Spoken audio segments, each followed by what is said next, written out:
আহ, আমি শুরু করি। দেখো আমরা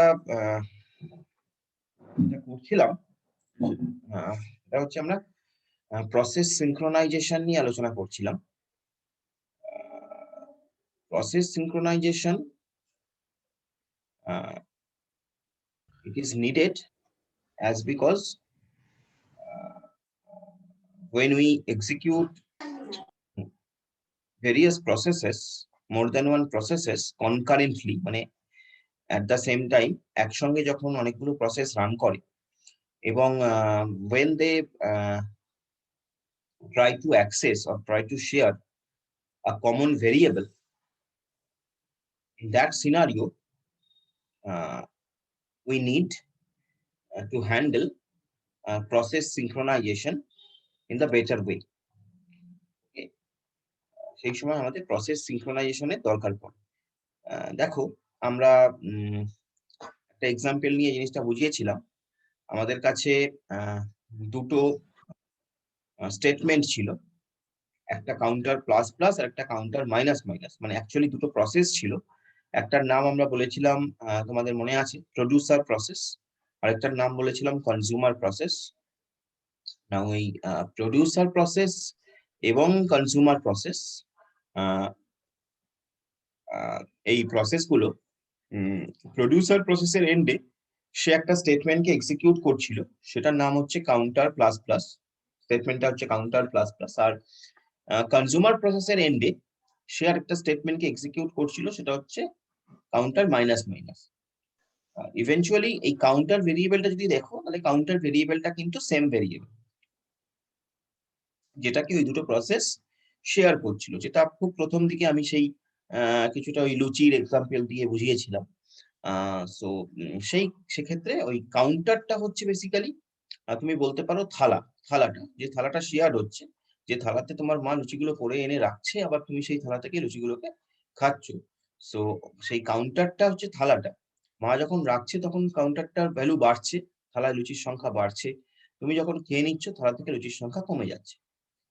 নাও দ্য থিং ইজ, যাই হোক না কেন, মানে এরকম কখনোই হতে পারে না যে মা থালায় 5টা লুচি রাখলো আর তুমি 4টে খাওয়ার পর থালাটা শেষ হয়ে গেল, যদি না তোমার পাশ থেকে তোমার ভাই বা বোন সেটা তুলে নেয়। সেটা আহ, তো সেটা আমরা ধরছি না, মানে সেই কন্ডিশনটা, সেই চান্সটা আছে আমরা ধরছি না। আমরা ধরছি যে মা তোমার জন্য থালায় যে লুচিগুলো রাখছে, তুমি সেখান থেকে লুচিগুলোকে খাচ্ছ। ন্যাচারালি মা যদি 5টা লুচি করে, তুমি 5টা লুচি খাবে। আহ, আহ, এবার সেটাই হচ্ছে এই কাউন্টারটা। তার মানে এটা বোঝা যাচ্ছে যে কাউন্টার যে ভেরিয়েবলের ভ্যালুটা, সেটা প্রডিউসার প্রসেসের ক্ষেত্রেও যা হবে, কনজিউমার প্রসেসের ক্ষেত্রেও তাই হবে।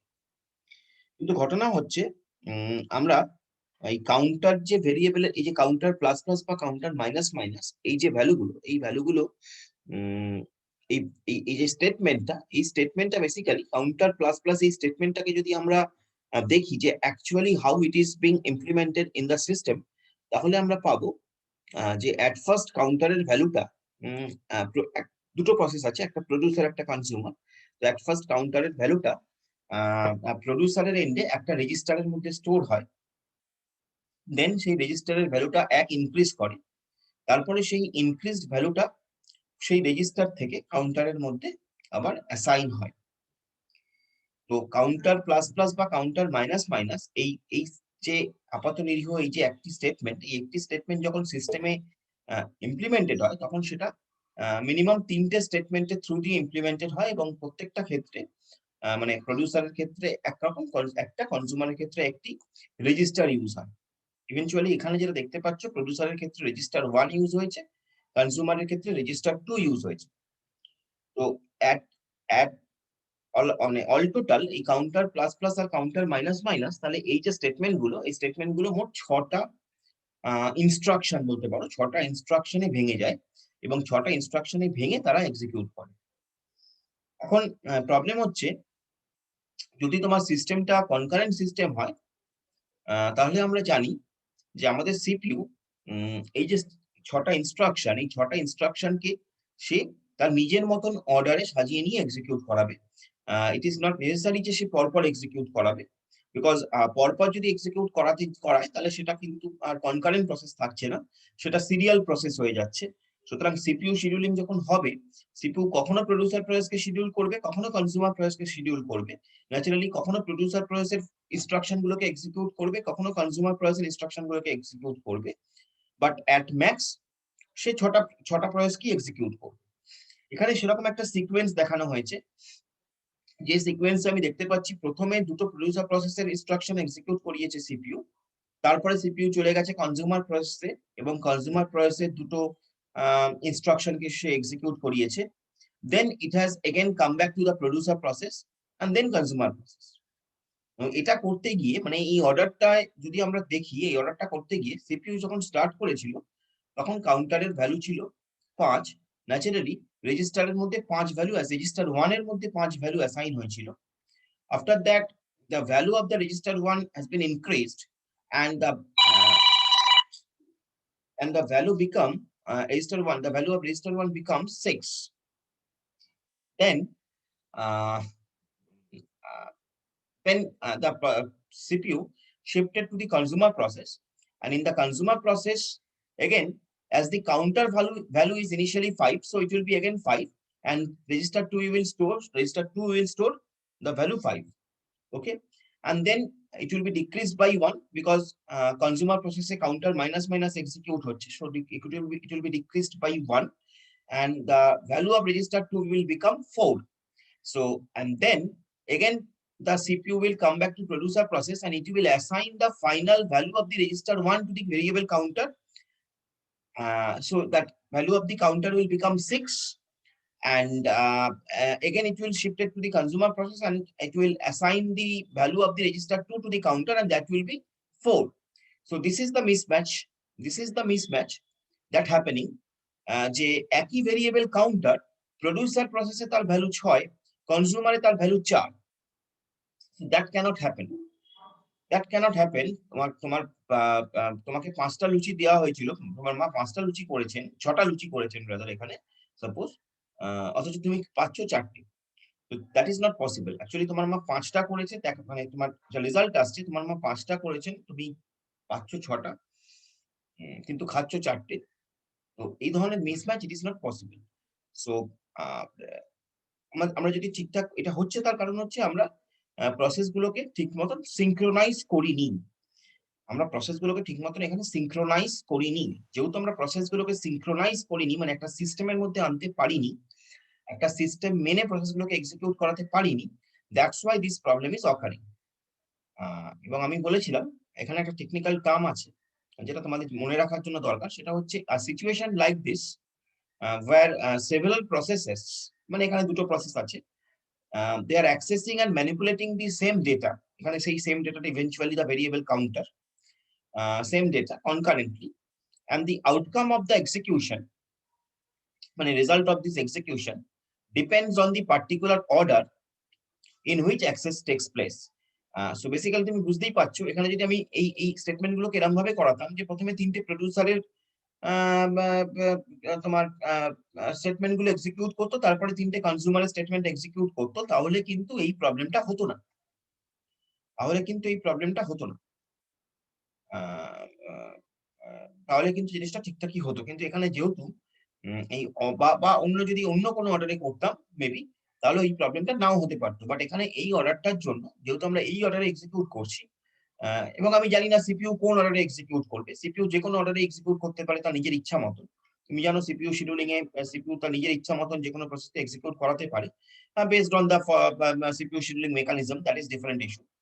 বাট দ্য থিং ইজ সে তার নিজের ইচ্ছা মতো করাতে পারে। তো এক্ষেত্রে দেখা যাচ্ছে যে যেহেতু আমরা এমন একটা অর্ডারে এক্সিকিউট করছি যার ফলত আমার রেজাল্টটা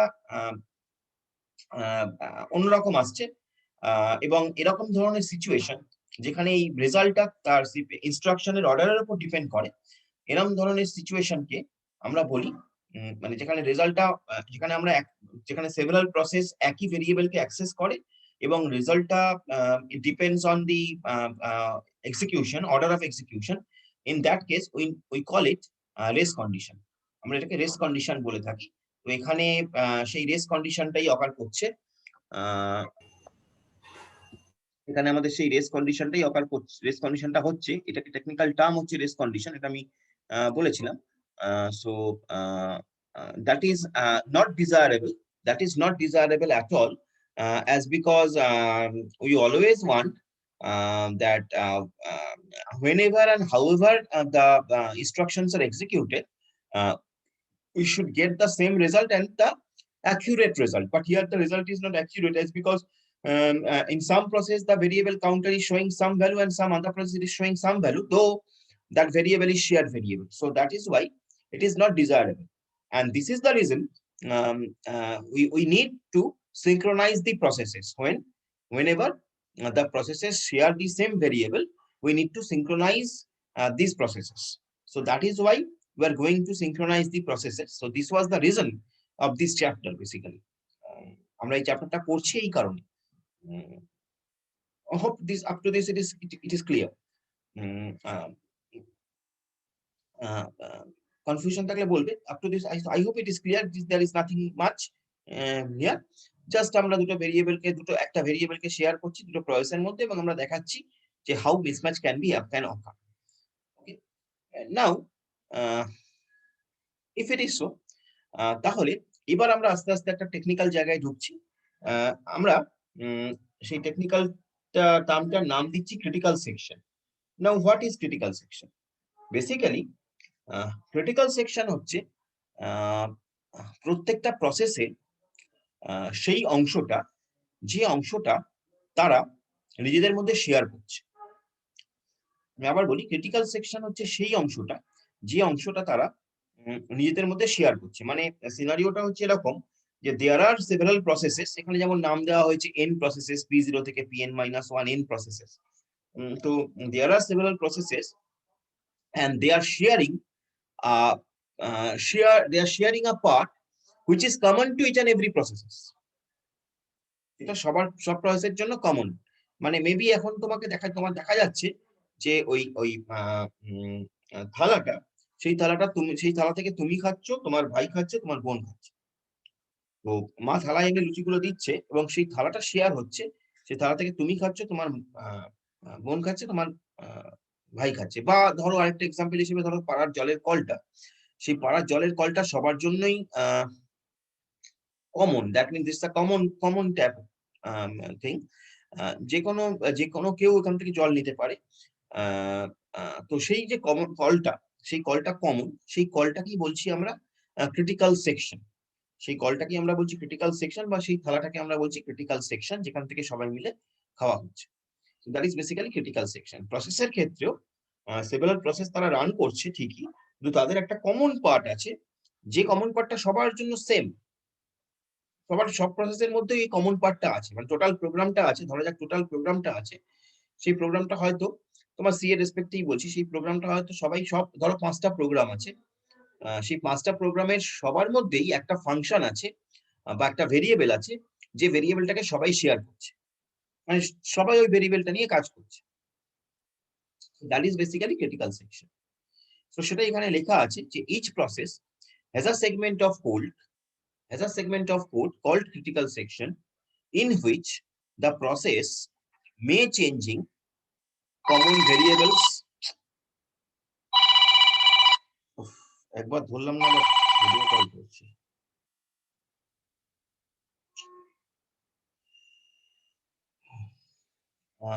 In which the process may be changing the common variables. তারা কমন ভেরিয়েবলস গুলোকে নিয়ে কাজ করে, তাদের মধ্যে কমন ভেরিয়েবল আছে, হয়তো তারা কোনো টেবিলকে আপডেট করে, তারা কোনো ফাইলে রেখে, এন্ড সো অন। মানে মোদ্দা কথা হচ্ছে ওই প্রত্যেকটা প্রসেসই কিছু কমন কাজকর্ম করে, কোনো কমন ভেরিয়েবলকে ইউজ করে হেন তেন এইসব ব্যাপার। তো এটা হচ্ছে ক্রিটিক্যাল সেকশন। ওই প্রত্যেকটা প্রসেসের ওই পার্টটাকে, যে পার্টে তারা যে পার্টটা তাদের জন্য কমন, যে পার্টটাকে তারা সবাই অ্যাক্সেস করছে, সেই পার্টটাকে বলছি ক্রিটিক্যাল সেকশন। তার মানে একটা টোটাল প্রসেসের একটা পার্ট, একটা সেগমেন্ট, যেটাকে আমরা বলছি ক্রিটিক্যাল সেকশন, যেটা কমন টু অল। ঠিক আছে? নাও দ্য থিং ইজ, এখানে যেটা প্রবলেম বা এখানে যেটা আমাদের নেসেসিটি, যে সো দ্যাট যে ওই যে কমন পার্টটা, সেই কমন পার্টটাকে সবাই যাতে ঠিকঠাক এক্সিকিউট করাতে পারে, সেটা করানোর জন্য আমাদের যে নেসেসিটি, সেটা হলো এরকম যে আমাদের এমন একটা রুল এনফোর্স করতে হবে, যে রুলে যখন একটা প্রসেস ওই পার্টটা, ওই কমন পার্টটাকে এক্সিকিউট করাবে, একটা প্রসেস যখন ওই কমন পার্টটাকে নিয়ে কাজ করবে, তখন আদার্স কোনো প্রসেস ওই কমন পার্টটাকে নিয়ে কাজ করতে পারবে না। So we have to enforce a rule when a process will be active in that particular common section of the code, then no other process can enter into that common section of the code, which is technically known as mutual exclusion, which is technically known as mutual exclusion. And if that rule we can enforce among the processes, then we can call the processes are mutually exclusive. So that is the condition what you have to enforce to maintain the synchronization. And here you can understand with your জলের call থেকে তুমি বুঝতে পারো যে when somebody is taking water from that particular tap, no other can come and can মানে সেও ভরতে শুরু করতে পারে না। সো একজন একজন করেই কিন্তু ওই জল থেকে, ওই কলটা থেকে জলটা নেওয়া হচ্ছে, বাট সেই কলটা থেকে জল নেওয়ার রাইট কিন্তু সবারই আছে। বাট এট এ টাইম যখন একজন নিচ্ছে, তখন আরেকজন এসে, মানে এরকম হয় না যে, জেনারেলি হয় না, আমি জানি না, জেনারেলি হয় না যে একজন জল নিচ্ছিল, তার জলটা ভরার আগেই লাথি মেরে ফেলে দিল, আরেকজন এলো পাড়ার গুন্ডা করছে, সে এসে আবার জল ভরতে শুরু করলো, সে পাড়ায় গুন্ডা ফুন্ডা থাকলে সেরকম হতে পারে। বাট আদারওয়াইজ জেনারেলি এরকম হবে না যে একজন জল নিচ্ছে, তার কল জলটা ভর্তি হওয়ার আগেই এক লাথি মারলো, সে বালতিটা গড়িয়ে গড়িয়ে চলে গেল, আরেকজন জল ভরতে লাগলো, আবার তারটা শুরু হওয়ার আগেই আরেকজন লাথি মেরে ফেলে দিল, মানে এরকম ব্যাপার হয় না। জেনারেলি একজন যখন জল নিচ্ছে, তার মোটামুটি ভর্তি হয়ে যাওয়া উচিত, আরেক মানে বাকিরা ওয়েট করে, তার হয়ে গেল, সে সরে গেল, আরেকজন এলো, এরকম হবে। সো জলের ওই কলটা কিন্তু মিউচুয়ালি এক্সক্লুসিভ অ্যামং দি পাড়ার লোক। So that is the situation. So this mutual exclusion is very important constraint, important condition over here. Okay. Now the thing is, এই টোটাল জিনিসটাকে আমরা যখন কোডের মধ্যে নিয়ে আসলাম, আমরা যখন মানে মানে এটাকে যখন আমরা কম্পিউটার ইঞ্জিনিয়ারিং এর মধ্যে নিয়ে আসছি, এটাকে যখন আমরা কোডিফিকেশন করছি, তখন এখানে আমরা যেটা করলাম সেটা হচ্ছে, আমরা আমাদের এই কোডটাকে, এই স্ট্রাকচার অফ কোডটাকে বেসিক্যালি ৩টে সেকশনে ভাঙলাম। আমাদের যে স্ট্রাকচার অফ কোড, সেটাকে ৩টে সেকশনে ভাঙলাম। একটাকে আমরা বললাম এন্ট্রি সেকশন, একটাকে আমরা বললাম এক্সিট সেকশন, আর মাঝখানে রইলো আমাদের ক্রিটিক্যাল সেকশন, যার মধ্যে ওই কমন কোড পার্টটা থাকবে, প্রত্যেকটা প্রসেসের কমন কোড পার্টটা থাকবে, সেই কমন কোড পার্টটার জন্য ক্রিটিক্যাল সেকশন। আর এক্সিট সেকশন থেকে বেরোনোর পরে একটা প্রসেসের বাদবাকি যে অংশটা থাকবে, সেটাকে আমরা বলবো রিমাইন্ডার সেকশন। তো এভাবে আমরা একটা জেনারেল স্ট্রাকচার করলাম প্রত্যেকটা প্রসেসের, যারা ক্রিটিক্যাল সেকশনে ইনভলভ, সেই প্রত্যেকটা প্রসেসের জন্য একটা কমন স্ট্রাকচার করলাম। যে কমন স্ট্রাকচারটা হচ্ছে এইটা, যেখানে আমরা একটা ডু হোয়াইল লুপ ইউজ করব মেবি, এবং আমাদের প্রত্যেকটা কোডের মধ্যে একটা এন্ট্রি সেকশন থাকবে, যে এন্ট্রি সেকশনটা বেসিক্যালি ইন্ডিকেট করবে সেই কন্ডিশনটা, যে কন্ডিশনটা ট্রু বা ফলস হোয়াট এভার, সেই কন্ডিশনটা স্যাটিসফাই করলে আমার প্রসেসটা আইদার ক্রিটিক্যাল সেকশনে ঢুকবে অথবা ঢুকবে না, সেই জিনিসটা, সেই ডিসিশনটা নেওয়া হবে। তাহলে এন্ট্রি সেকশনটা হচ্ছে সেই সেকশনটা, যে সেকশনে সেই কন্ডিশনটা দেওয়া আছে, যে কন্ডিশনটা আইদার ট্রু অথবা ফলস হলে মেবি আমার মানে মানে আমি এমন ভাবে লিখবো আইদার ট্রু অথবা ফলস, মানে যে কোনো একটা। ধরা যাক যে আমি ধরলাম যে সিম্পলিসিটির জন্য যে এন্ট্রি সেকশনে যে কন্ডিশনটা আছে, সেই কন্ডিশনটা যদি ট্রু হয়, তাহলে আমার সিস্টেমটা ক্রিটিক্যাল সেকশনে ঢুকবে, মানে আমার প্রসেসটা ক্রিটিক্যাল সেকশনে ঢুকবে, আদারওয়াইজ সে ক্রিটিক্যাল সেকশনে ঢুকবে না। তাহলে এন্ট্রি সেকশন হচ্ছে সেইটা যেখান থেকে আমি কোন একটা প্রসেস ক্রিটিক্যাল সেকশনে ঢুকবে কি ঢুকবে না, সেই জিনিসটাকে কন্ট্রোল করছি। So that is entry section. আর এন্ট্রি ক্রিটিক্যাল সেকশনে ঢোকার পরে প্রসেসটা যখন ক্রিটিক্যাল সেকশন থেকে বেরিয়ে যাবে, মানে ক্রিটিক্যাল সেকশনে কাজ করা যখন তার ওভার হয়ে যাবে, তখন সে যে সেকশনে যাবে সেটার নাম হচ্ছে এক্সিট সেকশন। এবং এক্সিট সেকশন থেকে বেরোনোর পরে প্রসেসটা যে সেকশনে থাকবে, সেটার নাম হচ্ছে রিমাইন্ডার সেকশন। এভাবে প্রত্যেকটা প্রসেস তারা এক্সিকিউট করবে। So this is the general structure of each and every process if they are synchronize, if they are accessing a shared variable. So এইভাবে আমরা প্রসেস সিনক্রোনাইজেশন অ্যাচিভ করার জন্য প্রত্যেকটা প্রসেসকে একটা জেনারেল স্ট্রাকচারের মধ্যে ফেললাম, মানে প্রত্যেকটা প্রসেস কিন্তু এই স্ট্রাকচারেই লেখা হবে। যদি তারা ক্রিটিক্যাল সেকশনকে নিয়ে কাজ করে, তাহলে প্রত্যেকটা প্রসেস কিন্তু এই স্ট্রাকচারেই লেখা হবে। ওকে, দ্য থিং ইজ নাও, এই যে আমরা বললাম যে প্রত্যেকটা প্রসেস ক্রিটিক্যাল সেকশনের এই স্ট্রাকচার লেখা হবে এবং প্রত্যেকটা প্রসেস এভাবে ক্রিটিক্যাল সেকশনকে এক্সিকিউট করাবে, সেইটার জন্য আমরা উম, আহ, সেই প্রবলেমটা মানে ক্রিটিক্যাল সেকশনের প্রবলেমটাকে আমরা সলভ করার জন্য আমরা তিনটে কন্ডিশনকে এনফোর্স করলাম। আমাদের প্রত্যেকটা প্রসেসের মধ্যে তিনটে কন্ডিশনকে এনফোর্স করলাম। সেই তিনটে কন্ডিশন হলো, প্রথমটার নাম হলো মিউচুয়াল এক্সক্লুশন। তোমরা জানো যে যদি একটা প্রসেস ক্রিটিক্যাল সেকশনে এক্সিকিউট করে তাহলে আদার কোনো প্রসেস ক্রিটিক্যাল সেকশনে এক্সিকিউট করতে পারবে না, which is known as mutual exclusion. Next হচ্ছে আরেকটা কন্ডিশন যেটা হলো প্রোগ্রেস, এটাকেও স্যাটিসফাই করতে হবে। যদি প্রসেসগুলো ক্রিটিক্যাল সেকশন এক্সিকিউট করে তাহলে এই এই এই কন্ডিশনটাও এক্সিকিউট করতে হবে, সেটার নাম হচ্ছে প্রোগ্রেস। প্রোগ্রেসে বললো যে যদি কোনো প্রসেস ক্রিটিক্যাল সেকশনে না থাকে, যদি কোনো সময় কোনো প্রসেস ক্রিটিক্যাল সেকশনে না থাকে, মানে ধরা যাক যে এমন একটা সময় আমরা চেক করছি যে সময় কোনো প্রসেসই ক্রিটিক্যাল সেকশনে নেই এবং তাদের মধ্যে কোনো কোনো প্রসেস ক্রিটিক্যাল সেকশনে এন্ট্রি নিতে চাইছে, এমতো অবস্থায় in this situation only those process যারা এই মুহূর্তে রিমাইন্ডার সেকশনে এক্সিকিউট করছে না, মানে যারা এই মুহূর্তে রিমাইন্ডার সেকশনে নেই, তারাই ওই ক্রিটিক্যাল সেকশনে ঢোকার জন্য বিবেচিত হবে বা কনসিডার্ড হবে। ওকে, সো কি বললো প্রোগ্রেস? প্রোগ্রেস বললো যে ধরা যাক যে কোনো একটা সময় কোনো প্রসেসই ক্রিটিক্যাল সেকশনে নেই, ঠিক আছে? কোনো প্রসেস ক্রিটিক্যাল সেকশনে নেই মানে যে কোনো প্রসেস ঢুকতে পারে, কত ব্যাপার, যে কোনো একটা প্রসেস ঢুকতে পারে। ধরা যাক 5টা প্রসেস হচ্ছে P0 থেকে P5, P0 থেকে P5 এর কোনো টাইম এট টাইম T1, টাইম T1 টা একটা টাইম ইনস্ট্যান্স, যে কোনো একটা টাইম ইনস্ট্যান্স T1 এর সিস্টেম চেক করছে, সিস্টেম দেখছে যে কোনো প্রসেস এই মুহূর্তে ক্রিটিক্যাল সেকশনে নেই, অথচ প্রসেস তাদের মধ্যে some of the processes maybe process P2 P3 তারা ক্রিটিক্যাল সেকশনে ঢুকতে চায়। তারা বলেছে যে হ্যাঁ we want to get the critical section, process P2 P3 তারা বলেছে আমরা ক্রিটিক্যাল সেকশনে ঢুকতে চাই। সেক্ষেত্রে সিস্টেম চেক করে দেখবে যে প্রসেস P2 কি তার রিমাইন্ডার সেকশনে আছে এবং প্রসেস P3 কি তার রিমাইন্ডার সেকশনে আছে। যদি দেখা যায় যে প্রসেস P2 তার রিমাইন্ডার সেকশনে আছে আর প্রসেস P3 রিমাইন্ডার সেকশনে নেই, সেক্ষেত্রে প্রসেস P2 কে নয়, প্রসেস P3 কে সিস্টেম ক্রিটিক্যাল সেকশনে অ্যাসাইন করবে। So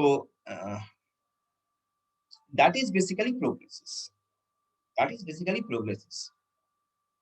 এবং এই যে ডিসিশনটা কোন প্রসেস ক্রিটিক্যাল সেকশনে ঢুকবে, এই যে ডিসিশনটা, এই ডিসিশনটা কিন্তু একটা নির্দিষ্ট টাইম পিরিয়ডের মধ্যে ইট উইল বি ফিক্সড।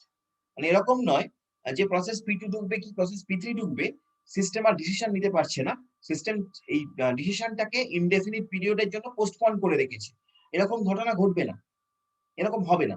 একটা নির্দিষ্ট টাইমের মধ্যেই সিস্টেম চেক করে দেখবে যে কোন প্রসেস ক্রিটিক্যাল সেকশনে, কোন প্রসেস এই মুহূর্তে রিমাইন্ডার সেকশনে নেই, সেই প্রসেসটাকে সে ক্রিটিক্যাল সেকশনে অ্যাসাইন করানোর চেষ্টা করবে। So that is basically প্রোগ্রেসিস।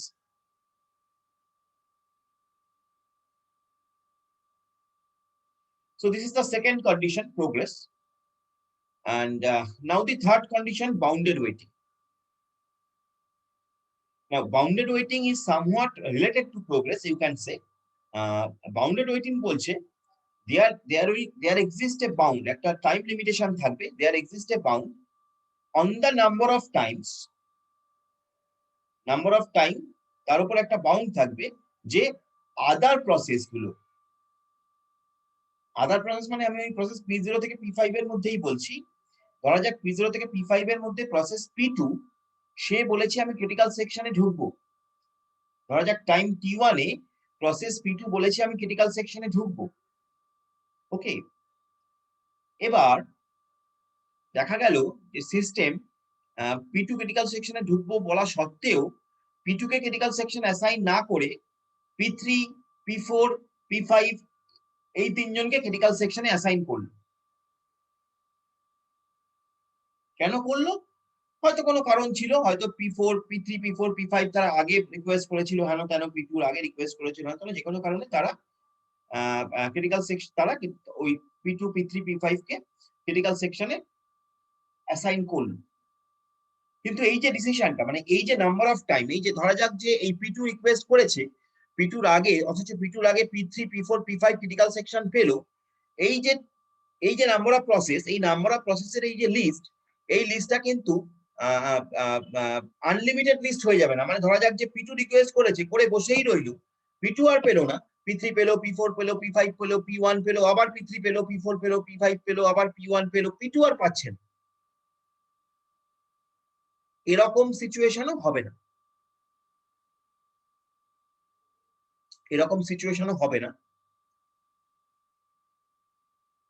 এই যে P2 রিকোয়েস্ট করা এবং তার পাওয়ার মধ্যে হয়তো একটা finite number of process critical section পেতে পারে, বাট সেই লিস্টটা ইনফাইনাইট হবে না। তার মানে obviously on the reverse way, মানে অন্যভাবে ভাবতে গেলে আমরা এটা বলতেই পারি যে P2 ক্রিটিক্যাল সেকশন পাওয়ার জন্য যে তার waiting time, that waiting time will be limited, this waiting time will not be unlimited. So that is basically bounded waiting is. So these three are the conditions: mutual exclusion, progress and bounded waiting. এই তিনটে হলে condition, যে তিনটে condition যদি satisfy করে বিভিন্ন প্রসেসের মধ্যে, যারা যারা শেয়ার ভেরিয়েবল নিয়ে কাজ করছে, তাদের মধ্যে যদি এই তিনটে কন্ডিশন স্যাটিসফাই করে, তাহলেই আমরা বলতে পারবো যে we have achieved process synchronisation among those processes. তাহলে henceforth our target will be to achieve these conditions by some means, so that we can achieve critical section, so that we can solve critical section problem. So that is the thing. Tell me up to this if you have any doubt, whatever I taught you.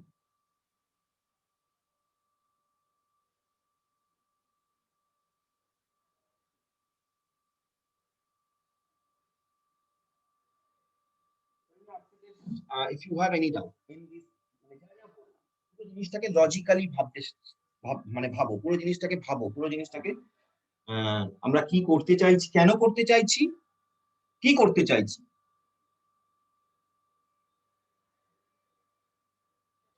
আমি এই অবধি বলেছি যে আমরা কেন করতে চাইছি, কি করতে চাইছি, এই অবধি বলেছি। আমরা কি কেন করতে চাইছি, আমরা করতে চাইছি বিকজ আমরা দেখছি যখন একটা প্রসেস, একাধিক প্রসেস যখন তারা যখন শেয়ার ভেরিয়েবল নিয়ে কাজ করে, সেক্ষেত্রে তাদের অ্যাক্সেসিং যদি, মানে তাদের যদি অ্যাক্সেসটা ঠিকঠাক মতন, যাদের শেয়ার ভেরিয়েবলটাকে যদি তারা অ্যাক্সেস করতে না পারে ঠিকঠাক অর্ডারে বা হেন তেন, তাহলে সেই শেয়ার ভেরিয়েবলের ভ্যালুগুলো মিসম্যাচ করতে পারে, যেটা মানে share common variable, rather common variable, অথচ তাদের ভ্যালুগুলো মিসম্যাচ করতে পারে, একটা প্রসেস একরকম হতে পারে, যেটা কোনোভাবেই কাঙ্ক্ষিত নয়, যে ডিজায়ারেবল নয়।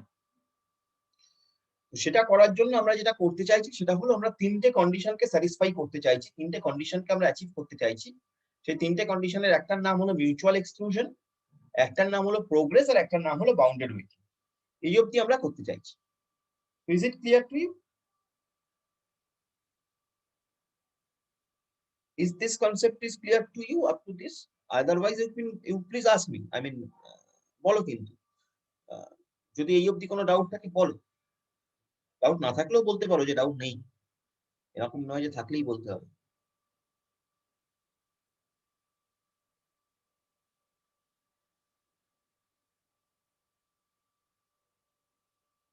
স্যার, প্রোগ্রেস আর বাউন্ডেড ওয়েটিং এর মধ্যে মানে ডিফারেন্সটা একটু বলে দিন না, গুলিয়ে যাচ্ছে একটু। হ্যাঁ, গুলিয়ে যাচ্ছে, খুবই স্বাভাবিক, খুব স্বাভাবিক গুলিয়ে যাচ্ছে। সেটা হচ্ছে এই যে প্রোগ্রেস বলছে, সে চেক করে দেখবে, প্রোগ্রেসের যে কন্ডিশন, সে বলছে যে আমি সিস্টেম চেক, যে কোনো একটা টাইম ইনস্ট্যান্সে সিস্টেম চেক করে যদি পায় এরকম কন্ডিশন, যে সিস্টেম দেখছে যে সেই সময় কোনো প্রসেসই ক্রিটিক্যাল সেকশনে এক্সিকিউট করছে না, ঠিক আছে, সেই সময় কোনো প্রসেসই ক্রিটিক্যাল সেকশনে এক্সিকিউট করছে না, এমন সময় সিস্টেম দেখলো যে তাদের মধ্যে কোনো প্রসেস ক্রিটিক্যাল সেকশনে ঢুকতে চাইছে, কোনো প্রসেস এই মুহূর্তে ক্রিটিক্যাল সেকশনে নেই, বাট তা সত্ত্বেও কোনো প্রসেস সেই সময় ক্রিটিক্যাল সেকশনে ঢুকতে চাইছে। এরকম যদি সিচুয়েশন হয় তাহলে সিস্টেমকে তো রিসাইড করতে হবে, কারণ সিস্টেম তো যে কোনো একটা প্রসেসকেই ক্রিটিক্যাল সেকশন দিতে পারবে এট দ্য সেম টাইম। সেক্ষেত্রে সিস্টেম সেই সিস্টেম মানে অপারেটিং সিস্টেমের কথা বলছি, অপারেটিং সিস্টেম সেই প্রসেসটাকেই ক্রিটিক্যাল সেকশনে ঢোকার পারমিশন দেবে যে প্রসেসটা সেই মুহূর্তে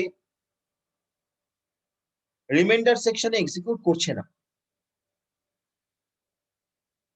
যে প্রসেসটা সেই মুহূর্তে রিমাইন্ডার সেকশনে এক্সিকিউট করছে না, সিস্টেম সেই প্রসেসটাকেই ক্রিটিক্যাল সেকশনে ঢোকার অনুমতি দেবে। এবং এই যে ডিসিশনটা সিস্টেম নিল যে আমি চেক করে দেখছি যে ওই প্রসেসটা এই মুহূর্তে ক্রিটিক্যাল সেকশনে, এই মুহূর্তে রিমাইন্ডার সেকশনে নেই, তাই আমি ওই প্রসেসটা ক্রিটিক্যাল সেকশন দিচ্ছি। এই যে ডিসিশনটা, এই ডিসিশনটা কিন্তু একটা নির্দিষ্ট টাইম ফ্রেমের মধ্যেই সিস্টেম নিয়ে নেবে। এই ডিসিশনটাকে সিস্টেম কিন্তু আননেসেসারি পোস্টপোন করাবে না, দেরি করাবে না। That is basically progress. এটা প্রোগ্রেস বলা হয়েছে এই কারণে, তুমি যদি অন্য দিক থেকে ভেবে দেখো তাহলে ব্যাপারটা হচ্ছে এরকম যে আমি ক্রিটিক্যাল মানে কোনো প্রসেস ক্রিটিক্যাল সেকশনে নেই, তা সত্ত্বেও কোনো প্রসেস ক্রিটিক্যাল সেকশন পাচ্ছে না, এরকম ঘটবে না। এবং তাছাড়া আরেকটা অ্যাসপেক্ট আছে এই কন্ডিশনটা, সেটা হলো ধরা যাক যে আমি বলছি P0 থেকে P1, P0 থেকে P5 আমার কাছে P5 আমার কাছে 6টা প্রসেস আছে, P0 থেকে P5 6টা প্রসেস আছে। আমি প্রথমে P0 ক্রিটিক্যাল সেকশন পেলো, পাওয়ার পর আবার P0 ক্রিটিক্যাল সেকশনের জন্য রিকোয়েস্ট করলো, আবার পেলো, আবার P0 ক্রিটিক্যাল সেকশনের জন্য রিকোয়েস্ট করলো, আবার পেলো। অথচ by that time P1, P2, P3 তারা ক্রিটিক্যাল সেকশনের জন্য রিকোয়েস্ট করে দাঁড়িয়ে আছে। এটা হবে না, এটা হবে না। প্রোগ্রেস মেনটেন করলে এই ধরনের ঘটনা ঘটবে না। যদি একবার P0 পায়, তাহলে যদি P0 ক্রিটিক্যাল সেকশন পায়, তুমি যদি এবার এই কোডটা দেখো কেন আমরা এক্সিট সেকশন বা রিমাইন্ডার সেকশন রেখেছিলাম। ধরো একবার কোনো প্রসেস ক্রিটিক্যাল সেকশন পেয়েছে, সে যখন একবার ক্রিটিক্যাল সেকশন পেয়েছে, ক্রিটিক্যাল সেকশন থেকে সে যখন বেরিয়ে যাবে, বেরিয়ে যাওয়ার পর সে আইদার এক্সিট সেকশন অথবা রিমাইন্ডার সেকশন এইসব সেকশনে থাকবে। ঠিক আছে, সে তো ক্রিটিক্যাল সেকশন একবার বেরিয়ে যাওয়ার পর সে তো বেরোবে ক্রিটিক্যাল সেকশন থেকে। ক্রিটিক্যাল সেকশনে কি হচ্ছে, কিছু কমন কাজকর্ম হচ্ছে, সেই কাজকর্মগুলো তো কখনো কখনো এন্ড হবে। তো কাজকর্মগুলো এন্ড হওয়ার পরে সে আইদার এক্সিট সেকশন অথবা রিমাইন্ডার সেকশনে থাকবে, রাইট? তাহলে আমি যদি এটা বলি যে at some time instance process 5টা প্রসেসের মধ্যে 2টো প্রসেস তারা ক্রিটিক্যাল সেকশনে ঢোকার জন্য রিকোয়েস্ট করলো সিস্টেমের কাছে, সিস্টেমকে বললো আমরা ক্রিটিক্যাল সেকশনে ঢুকতে চাই। এবার সিস্টেম পড়ে যাবে মহা ঝামেলায়। সিস্টেম কাকে কাকে অ্যালাউ করবে, কি বেসিসে অ্যালাউ করবে? ধরা যাক যে 5টা প্রসেসের মধ্যে প্রসেস P2, P3 তারা বলেছে আমরা ক্রিটিক্যাল সেকশনে ঢুকবো। এবার সিস্টেমের কাছে ডিসিশন, সিস্টেমের কাজ হচ্ছে এই ডিসিশনটা নেওয়া যে কাকে অ্যালাউ করাবো, P2 কে অ্যালাউ করাবো না P3 কে অ্যালাউ করাবো, কাকে অ্যালাউ করাবো। সেক্ষেত্রে তখন সিস্টেম চেক করে, ফার্স্ট অফ অল সিস্টেম যেটা চেক করবে সেটা হলো ওই মুহূর্তে কোনো প্রসেস ক্রিটিক্যাল সেকশনে আছে কি। যদি থাকে, মানে ওই P2, P3 ছাড়া যদি অন্য কোনো প্রসেস ক্রিটিক্যাল সেকশনে ওই মুহূর্তে থাকে, তাহলে সেখানে তো কোনো প্রশ্নই নেই, তাহলে ক্রিটিক্যাল সেকশন দেওয়া যাবে না P2, P3 কে। বাট যদি এরকম হয় যে সেই মুহূর্তে ক্রিটিক্যাল সেকশনে P2 ও নেই, P3 ও নেই, সরি কোনো প্রসেস নেই, সেই মুহূর্তে ক্রিটিক্যাল সেকশনে কোনো প্রসেসই নেই, সেক্ষেত্রে এবার প্রশ্ন হচ্ছে সিস্টেমের কাছে যে সে P2 কে দেবে না P3 কে দেবে।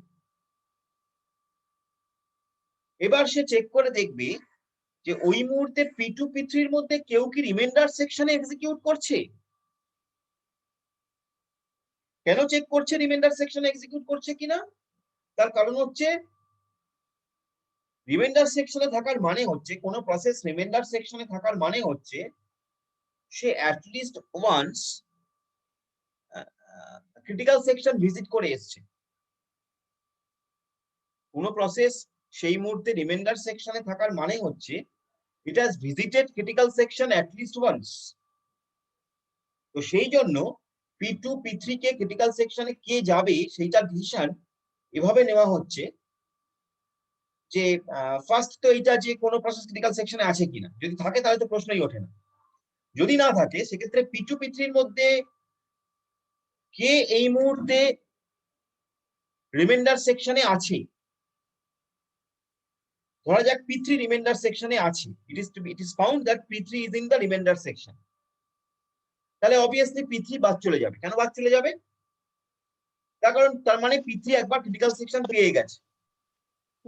তো যে প্রসেস একবার ক্রিটিক্যাল সেকশন পেয়ে গেছে, আমি যদি সেই প্রসেসকে আবার ক্রিটিক্যাল সেকশন দিতে থাকি, আবার দিয়ে যাই, তাহলে তো শুধুমাত্র সেই প্রসেসটাই এক্সিকিউট করছে, বাকি প্রসেসগুলো তো এক্সিকিউট করতেই পারছে না। তাহলে সিস্টেমের প্রোগ্রেসও আটকে যাবে। তো সেই কারণে to maintain the systems progress আমরা এই ডিসিশনটা নিলাম যে যদি কোনো প্রসেস ওই মুহূর্তে রিমাইন্ডার সেকশনে থাকে, সে আর নেক্সট টাইম ক্রিটিক্যাল সেকশনে ঢোকার জন্য বিবেচিত হবে না।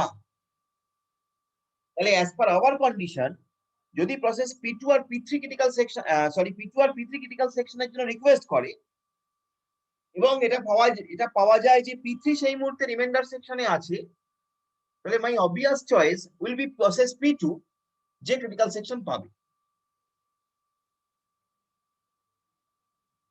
That is progress. That is progress. So if this is progress, then what is bounded waiting? আচ্ছা এটা কেটে যাবে, টাইম নেই আর, আমি নেক্সট সেশনে যাচ্ছি। Less than 1 minute time. Bounded ওয়েটিংটা নেক্সট সেশনে বলছি, প্রোগ্রেসটা বললাম, বাউন্ডেড ওয়েটিংটা নেক্সট সেশনে এসে বলছি।